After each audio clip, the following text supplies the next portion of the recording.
Bengals were the underdogs at home against the Steelers. This game was fun to watch and definitely entertaining. No Trey Who Dey.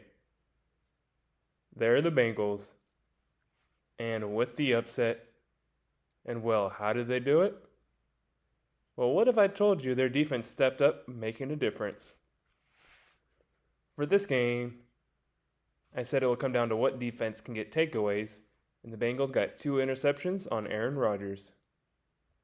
For my pick, I should have stuck with the Bengals as my pick to win and 2 points, but I went with the Steelers as 10 as I have them ranked higher.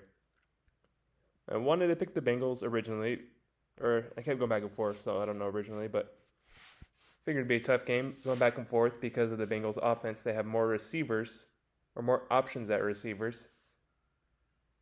Then I switched to the Steelers with Trey Hendrickson being out. The Steelers do have DK Metcalf. Austin is out, who was their second option. Moral of the story is to trust your gut even if you end up being wrong.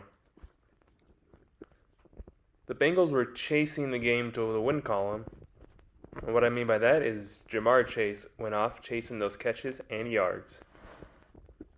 As mentioned, the Bengals were without Trey Hendrickson, I'd say their best player. They were able to get the win, and I think it was because of the 2 interceptions. This game was back and forth. Both offenses did well, and I'd say with the defenses, the Steelers is better, but got outplayed and outcoached. I said at the beginning of the year, Bengals to the Super Bowl, and then without Joe Burrow, no. But last night, they looked good on both sides of the ball. Also, Flacco just got there. Their schedule is favorable, and they can get to at least 9 wins, maybe more. I think more impressive last night is I have to agree with the broadcasters that the Bengals offensive line showed up. T. Higgins won the game for the Bengals by sliding after making a nice catch, and he slid in the red zone, setting them up for a game-winning field goal. Had he not done that, he could have scored, but they would have had to go for 2 to be up 1 touchdown, and the Steelers would have got the ball back with plenty of time, not having to rush after using their timeouts. Also for the Bengals, Jamar Chase went off 23 targets, making 16 catches for 161 yards and a touchdown. And not only that, but that was a new record for targets and catches in a single game. Both teams were running the ball. Jalen Warren had 16 rushes for 127 yards, while the Bengals' Chase Brown had 108 yards from 11 carries. Both star receivers almost had 100 yards. Higgins was 4 shy at 96, just with 6 receptions and a touchdown, while I said earlier, Jamar Chase had 16 catches off 23 targets for 161 yards and a touchdown. Flacco had 3 touchdowns, completed 31 passes of 47 attempts for 342 yards, throwing for almost 100 yards more than Aaron Rodgers. Well, Aaron Rodgers threw for 4 touchdowns, but he also threw the 2 interceptions, which was the difference maker in the game.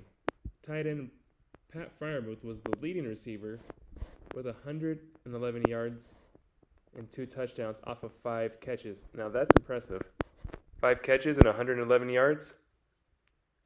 Rodgers completed 23 passes of 34 attempts for 249 yards.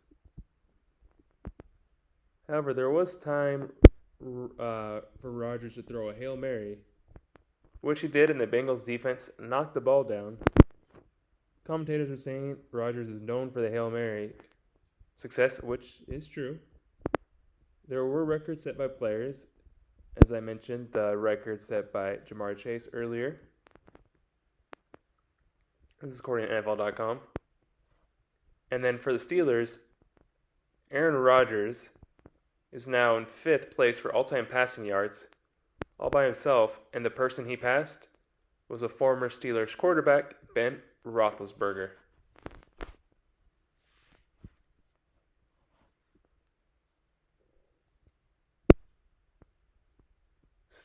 Steelers took the lead to go up 31-30, but then they left too much time on the clock for Flacco and the Bengals to come back, and that's what happened. I did say I'd feel like there'd be a lot of upsets this week, and this one is already there, though the Bengals were at home. Maybe I should go with who I picked with ahead of time on what I wrote down instead of who I think. I don't know. It just goes to show you never know. I do agree the Steelers need another receiver to step up, or they need to get one. I saw something on social media where they should trade for one. However, if they don't, the receiver they have that I like is Roman Wilson, who could be the next guy to step up behind Metcalf when Austin is out. Or you have Austin, Metcalf, Wilson, Freiermuth.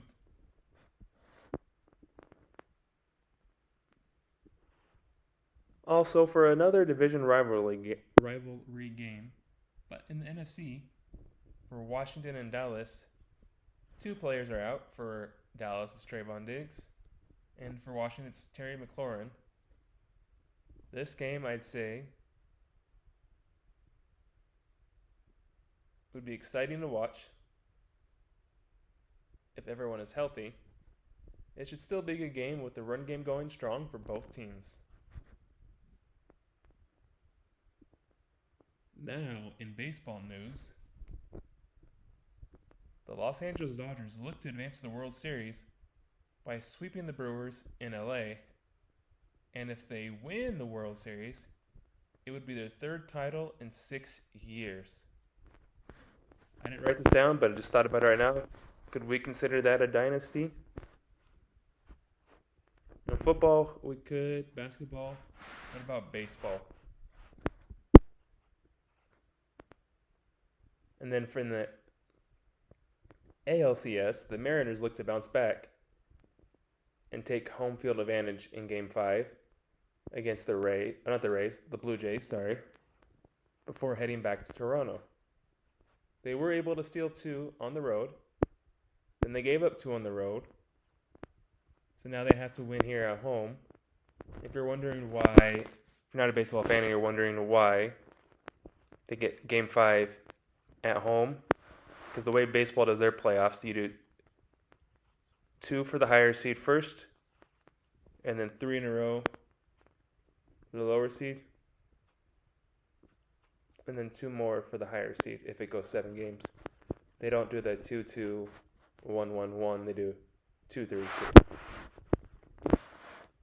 And they need to win this game to get 3-2, because that way they can. All they have to do is win 1 on the road to make it to the World Series. If they lose, they're down 3-2, and they have to win 2 on the road, which they've proven they can do.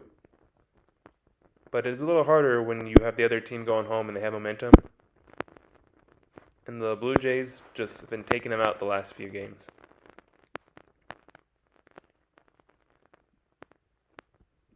Don't forget to subscribe to the Corbin Report on YouTube and Spotify. Thanks for listening. Those who comment, thank you. If you want to hear anything, let me know in the comments. Follow on Facebook, Instagram, and Twitter, and stay tuned for the next episode.